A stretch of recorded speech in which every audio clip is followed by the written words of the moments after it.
Hello and welcome to Atop the Fourth Wall, where bad comics burn. Patreon-sponsored review time again, and of course, as you can tell, this is neither bad nor a comic. As we did a few years ago with The World's Finest, a patron has asked me to cover another part of the DC animated universe that does not suck. Why? Felt like it.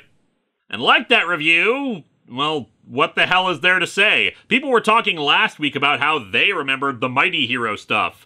And this is not exactly obscure by comparison. It's the DC Animated Universe, or Timmverse after Bruce Timm, Justice League. 5 seasons, yes, I count Justice League Unlimited as the same show. Great characters, great writing, great voice acting, just in general everything a DC TV series should be. The introduction for a lot of people to just a small sampling of the DC Universe. Sure, things didn't always match up with their comic counterparts, but as with any adaptation, the goal is to streamline things for a different medium, while still conveying the same ideas. I suppose I can give some behind-the-scenes info for this one, since unlike World's Finest, this is the start of the show. Around the year 2000, Bruce Timm was working on a Batman series featuring anime tropes and sensibilities. He likened it to how the Teen Titans animated series used the same ideas. At the same time, Batman Beyond was wrapping up and they were thinking about doing Justice League. Up until this point, the DC animated shows had been on Fox Kids and Kids WB, with varying degrees of notes from the two channels about their content. But in the end, both shows were aimed at kids with plenty of very kid-oriented stories. Sure, plenty of the stuff was still great all-ages material, but the higher-ups apparently decided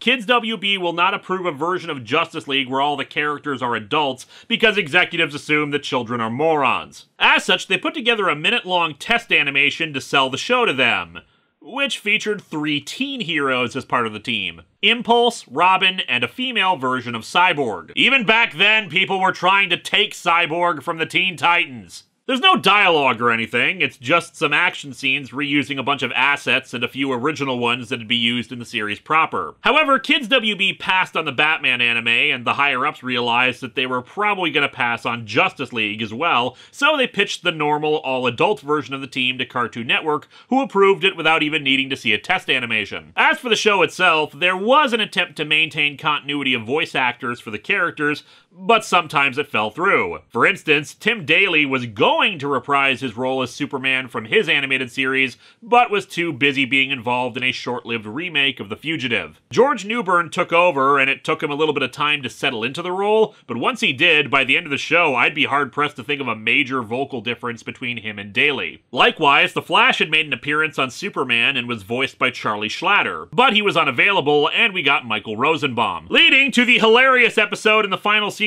where Rosenbaum, who was also playing Lex Luthor on Smallville, got to play him again when Luthor temporarily switched minds with the Flash.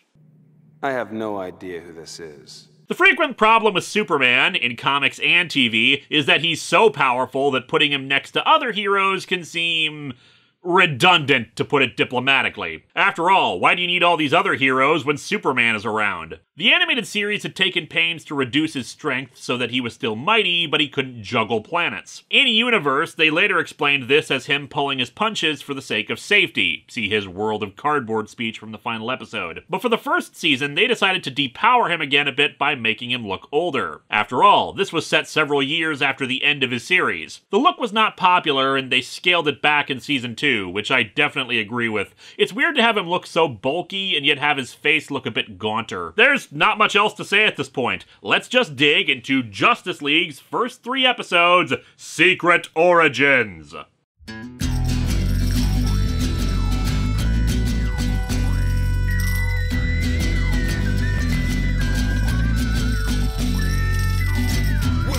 to Atop the Fourth Wall, where bad comics burn. Linkara's gonna teach you all a lesson you won't learn. What's with these awkward subjects? What's all this art so rubbish? To anyone who's had a bad comic published, it could be your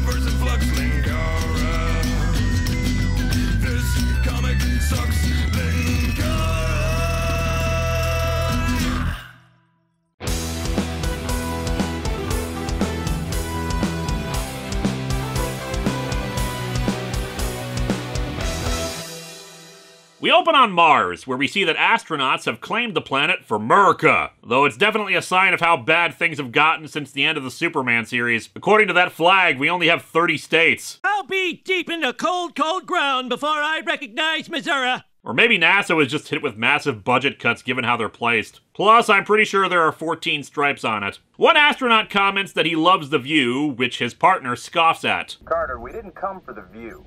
Our mission here is purely scientific. As opposed to all those sightseeing trips to Mars that NASA usually does.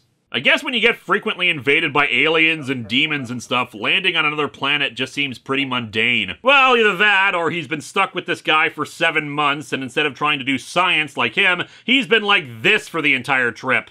The wisest and best is to fix our attention on the good and on the beautiful. Don't hit him. If you'll just take the time to look at it. One of the astronauts, Carter, finds a weird rock that resembles ice crystals to him and digs it out. But this causes the ground to suddenly collapse under him. He finds himself trapped in a cave and discovers a wall with strange writing on it. It's gonna be really disappointing when it turns out that this is just a huge mall map and the writing there says, "You are here." He discovers a sealed door and decides, why not, opening it up and getting attacked by something from a bright light. That leads us into the awesome theme song, though admittedly the Bruce Timm style of designs really does not work in 3D in my opinion. It just comes across as slightly advanced PlayStation 1 graphics. Sure, a few of the shots are really good, like Martian Manhunter or Batman, but that initial walking is stiff and Superman flies as if his gear is stuck in neutral. Still, the music is phenomenal. There's a reason why for the longest time I used it as the theme to Secret Origins Month. And subsequently why I got my ass kicked by Content ID when I switched over to YouTube. Plan for the future, kids. You never know when stuff will come back to bite ya. It's 2 years later in Metropolis, and Batman infiltrates a Wayne Tech deep space telescope where some scientists are working late. Barbecue at my place Saturday night. You're all invited. Venus is rising early, and you know what that means. Ritual human sacrifice and orgy, here we come! After that guy leaves, the scientists have some interesting words. I salty Virgo. Ugh, damn nerds, I haven't learned Klingon yet! Actually, they show super strength and then rip open a wall. This is what happens when you don't take care of black mold.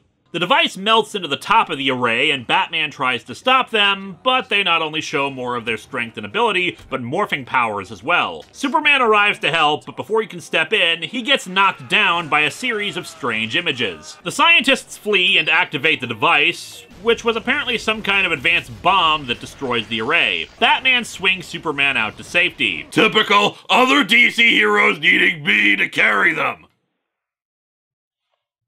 This is weird when I'm wearing this too. After the scientists disentangle themselves, Batman explains to Superman about a bunch of security breaches in the Deep Space Monitoring Network over the last few months that he's investigating. Supes gives him a signal watch in case he needs more help. Yes, I never know when I might need someone to collapse and force me to save them. The next day, at the United Nations, there's an argument being held over nuclear weapons. For some reason, a military general is there acting as the US's representative. But then Senator Carter, aka the astronaut from the teaser, shows up to make it clear that despite the general's reservations, the US's position is one of unilateral disarmament. He proposes that Superman act as a global peacekeeping and defense force all on his own. The details are not given to us, and that's probably for the best, since the more you think about it, the less sense it makes. Even if there wasn't the issue of any number of these countries ready to go to war with one another, and subsequently Superman would really do nothing about it, it ignores the possibility of secret rogue states, a lack of fear of mutually assured destruction, etc., etc. Oh yeah, and the fact that Superman will eventually die, if not from a supervillain attack, then from old age. Hell, as I said, the idea behind the additional lines on his face was to suggest he was older now, so he was definitely aging. 6 months later, we learn that Superman has been working around the clock disarming nuclear weapons, though no indication if he's thrown any into the sun or if Lex Luthor is planning on creating a solar-powered nuclear clone of him. Actually, it is pretty easy to draw comparisons to Superman 4 here. Just that this is handled a lot better. The major thing is that in Superman 4, Superman just declared that he was going to do this on his own initiative and didn't seek approval. It's just the world decided, yeah, let's clap even though this is kind of fascist. No, in this case, the senator came to him with a proposal, and said proposal needed to be ratified by the United Nations first. It makes a huge difference when it's humanity making this choice and asking Superman to be the one to implement it. Oh, and the reporter here talking about this? Snapper Carr, whom you may recall from the original Brave and the Bold issue that introduced the Justice League. No doubt this league's most powerful member, only brought in when Darkseid threatens the Earth, lest his finger-snapping doom us all. After Superman gets another vision of art renderings, Batman has finally found the scientists from the Array in an abandoned Star Labs warehouse, which also has these people ready to be plugged into the Matrix. No, they're the real scientists, guarded by this shape-shifting dog alien thing that knocks him out. He's forced to call Superman for help, who arrives and pulls him free. Always gotta save you, Clark. Yes,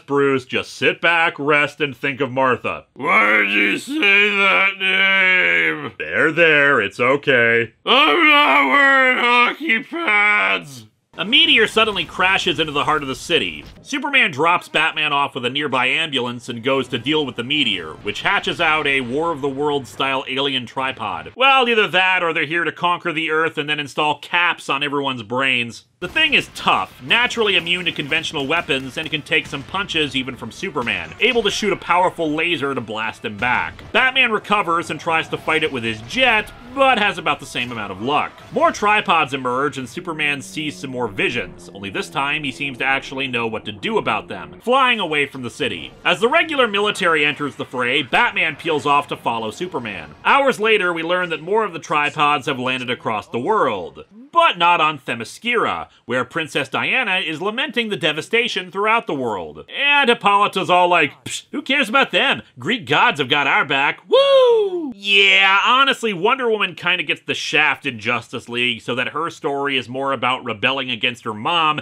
than it is the whole Ambassador of Peace thing. A bit of a generalization, yes, but her banishment from the Amazons because of the events of the story is a recurring thing that doesn't get resolved until season 4. She's not an agent of peace or truth or anything. Hell, the lasso doesn't even gain the ability to force the truth until that episode. Anyway, Batman follows Superman to a government facility in the mountains that he's busted into. Wondering what the hell happened to any of the troops that were in the tanks and cars that looked banged up. Inside, Batman discovers more people encased in red cocoons. And an imprisoned J'onn J'onzz, the Martian Manhunter. Superman frees him and he explains that he came to Earth to warn humanity about this invading force, but the government instead took him prisoner. I'm the government, I'm the government, I'm the reason nothing works. The machinery in this base limited his telepathic abilities, but he was able to reach out and contact Superman sporadically to try to get his help. Batman is dubious. Perhaps this will help. I mean, how can you not trust a guy with a cape, am I right? A group of military officers intercept them, but of course... That's why he'll never leave here alive. Wait, did they shapeshift their guns too? How does that work? Anyway, that leads us into part 2, where Diana steals the Wonder Woman outfit from the base of a statue of Athena. I was gonna question why they just have that outfit if they don't have the backstory to its appearance, but if it's with Athena, she does have a history of impractical, skimpy outfits. Back with our heroes, Superman gets blasted, then J'onn gets stunned by a beam too. John, are you... Seriously, I was kidding before, but it really feels like you guys can't do anything without me. Did making my cowl's ears longer give me some superpowers here? They make their escape, but are soon pursued by alien fighter craft. Fortunately, these things are considerably less durable than the tripods, since Superman is able to fly right through them. What's more, J'onn has used his telepathic powers to summon help, including Green Lantern and Hawkgirl. Hawkgirl? What's she doing here? I have no questions why Green Lantern is here, but Hawkgirl? What the hell, man? Wonder Woman and the Flash arrive soon after, and the remaining fighters are dealt with. They compare notes, with J'onn going into more detail about the invaders. They came to Mars 1,000 years ago and waged war with the Martians for centuries, even assimilating their shape-shifting abilities. And this is what happens when Santa Claus abandons the Martians and lets Drapo take over. Eventually, a small band of resistance fighters led a final assault on the invaders. We unleashed a powerful nerve gas which paralyzed them. Chemical weapons to the rescue! J'onn was the only survivor, not just of the attack, but of the Martian race itself. He sealed up the Citadel, which kept the invaders in suspended animation for 500 years, But when he was taking a nap, the astronauts came and opened up the Citadel, awakening them. Flash says that the astronauts never mentioned finding life on Mars. Some pencil pusher in Washington probably decided it should be classified information. I'm the government. I'm the government. Wait. I'm not actually going to use that here. Let's be real. It's more likely they just shape-shifted into the astronauts in order to further their invasion plans, and the government wasn't aware of it. I mean, otherwise that suggests that the invaders just looked at the astronauts and said, "Oh yeah, you guys are free to go. Say hi to the president for us when you get back." The invaders fed off the psychic energy of the Martians, so with them gone, they've set their sights on Earth. You know, to eat all those psychics we have running around. Actually, I joke, but this is the DC universe. We have a ton of those running around too. As prelude to the invasion, the aliens sent advanced scouts that disabled the Deep Space Monitoring Network to keep humanity from viewing their activities. Back in Metropolis, the general from the UN complains about how their conventional weapons haven't worked against the invaders, and all their big stuff has been disabled. I mean, are you saying you want to nuke Metropolis? The meteor soon unleashes something new, a structure made of techno-organic tentacles that drills into the Earth while releasing black smoke to block out the sun, since the creatures are nocturnal. Jean can't make any more of the nerve gas because it needs a rare Martian plant as one of its ingredients, so they're out of luck there. They might have been able to find a substitute for it, if only the military hadn't destroyed the sample he brought with him. Whoops. They decide to split up to take out the smoke-generating factories. Flash and Green Lantern heading to a forest and first. Flash is shown as impulsive and kind of dumb, while GL is strategic, but easily frustrated. GL has to save Flash after some kind of bio-grenade sends him into very sticky mud, but at least he also blasts off one of the legs of a tripod. I hope the others are having better luck than we are. Dude, you're the first one to do any actual, real damage to one of these things. I think you're having the best luck so far. In Cairo, 1D, Jean, and Bats need to make an entryway into one of the smoke factories, with 1D pulling an Empire Strikes Back to take down a tripod. Not bad. I mean, I would have had, like, some kind of bat anti-Martian spray, but I'm flexible at this point. Alfred, where'd you put the bat anti-Martian spray? Fourth from the left, Master Bruce. Thanks, Alfred. I am the knight.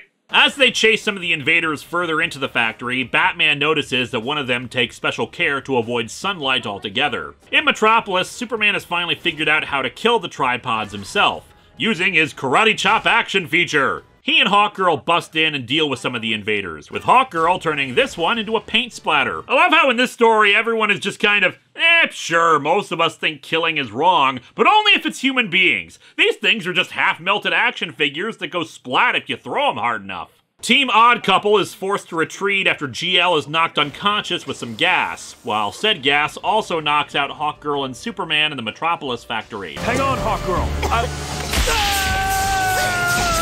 Okay, I know you need to make him a bit weaker for the sake of not making the other team members useless, but maybe you could have Superman be successful at something in these episodes? Like, even when he karate chopped the leg, Hawkgirl had already knocked it over. In Cairo, they have some more success, reaching the central core of the factory and disabling it, but Jean is blasted again. As they make their escape, Batman is separated from the others and seemingly killed off screen, ending part 2. Aw man, I can't wait to hear later about how exactly he got out of this one. I'm sure it's a really fascinating story and explanation. Even during an alien invasion, life must go on, so back at the satellite from the start of this whole mess, they've finally gotten it operational again and are now detecting something big approaching Earth. Mind you, for some people, life must go on means looting and spray painting "the end is here" on a wall. Never did understand why in fiction people felt the need to do that. Were they afraid people with short attention spans would forget? The remaining 4 heroes reunite in Metropolis to try to rescue Superman and Hawkgirl. They need to do it quickly though, since Jean reports that the Imperium is coming,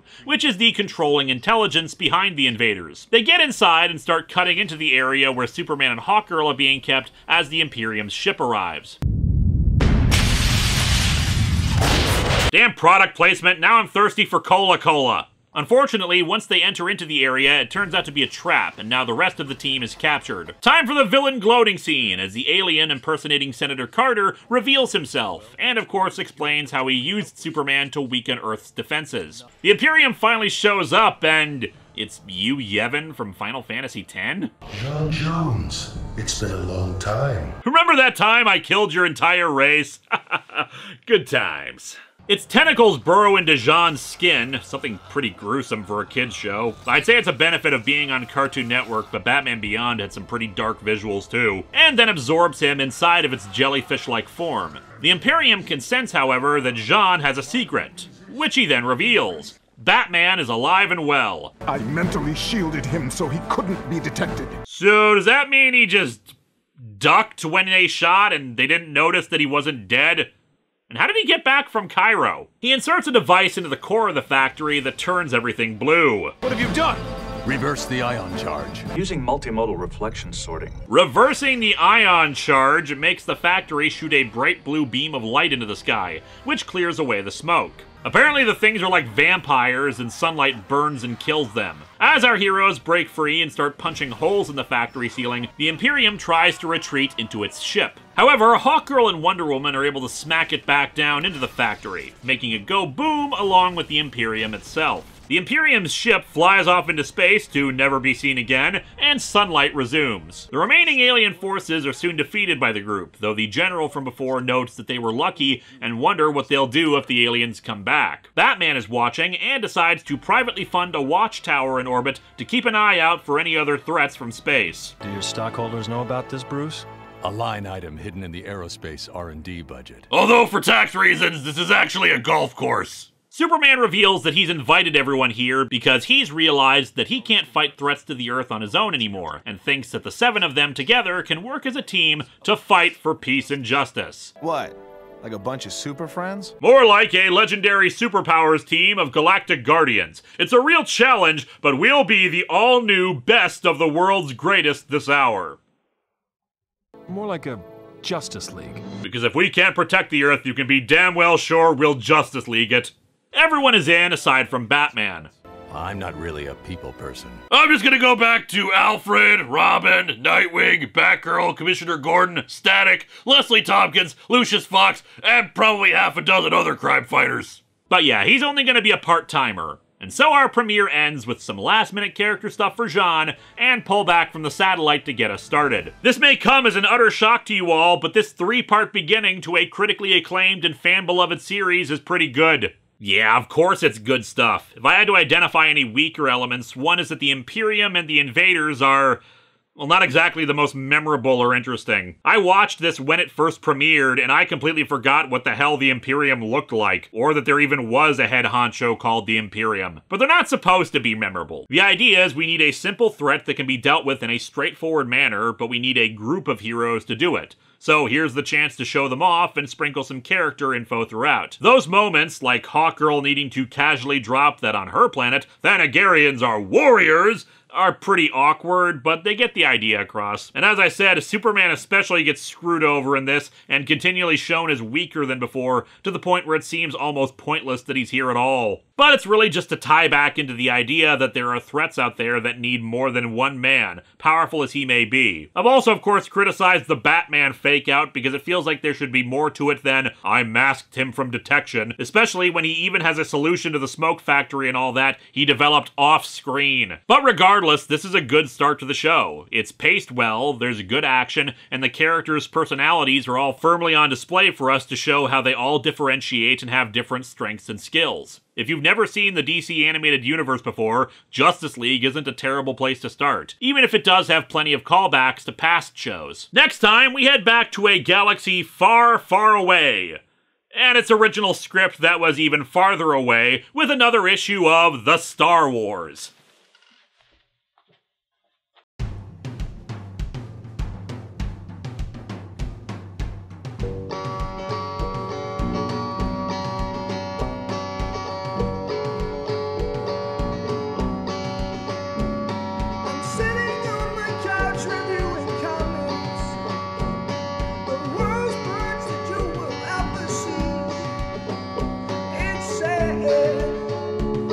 That comic book